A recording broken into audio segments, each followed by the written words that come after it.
તો જૂનાગઢમાં કૃષિ યુનિવર્સિટીના ઓડિટોરિયમ ખાતે મતદાન જાગૃતિ અર્થે જિલ્લા ચૂંટણી તંત્ર દ્વારા આયોજિત રન ફોર વોટમાં first time voter, senior citizen સહિત 600થી વધુ લોકોને દોડાવવામાં આવ્યા હતા અને 7મી મેએ અચૂક મતદાન કરવાનો સંદેશ આપવામાં આવ્યો હતો। આ દોડને કલેક્ટર, કમિશનર, જિલ્લા વિકાસ અધિકારી દ્વારા ફ્લેગ ઓફ કરવામાં આવ્યો હતો। ઉપરાંત અધિકારીઓ દ્વારા રન ફોર વોટમાં જોડાવા 7મી મેએ અચૂક મતદાનનો સંદેશ પણ આપવામાં આવ્યો હતો। કૃષિ યુનિવર્સિટીના ઓડિટોરિયમથી શરૂ થયેલી આશરે 3 કિમીનો રોડ શો યુનિવર્સિટીના ઓડિટોરિયમ ખાતે પણ પૂર્ણ થયો હતો।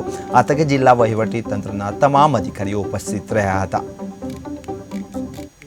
મતદાન જાગૃતિ અર્થે આજે જૂનાગઢમાં કૃષિ યુનિવર્સિટીના મેદાનમાં રન ફોર વોટ એક કાર્યક્રમનું આયોજન કરવામાં આવ્યું હતું, જેમાં લગભગ 600 જેટલા યુવા મિત્રો, મહિલાઓ, પોલીસના મિત્રો, યુવા બોર્ડના જે સભ્યો છે તમામ જોડાયા હતા। તમામ અધિકારીગણ પણ મોટી સંખ્યામાં અહીંયા જોડાયા હતા। આજના કાર્યક્રમનો આશય હતો કે વધુમાં વધુ લોકો મતદાન માટે આવે અને જૂનાગઢમાં એક ઐતિહાસિક મતદાનનો જે આંકડો આપણે સ્થાપિત કરીએ એવો આશય રહેલો છે। આ કાર્યક્રમ ઉપરાંત પણ અમે મતદાર જાગૃતિ માટે વિવિધ પ્રયાસો કર્યા છે। ખાસ કરીને ગામડાઓમાં પણ અમે મહિલાઓમાં મતદાનની જાગૃતિ આવે, ખેડૂતોમાં આવે, યુવાઓમાં આવે, એના ભરપૂર પ્રયાસો કર્યા છે।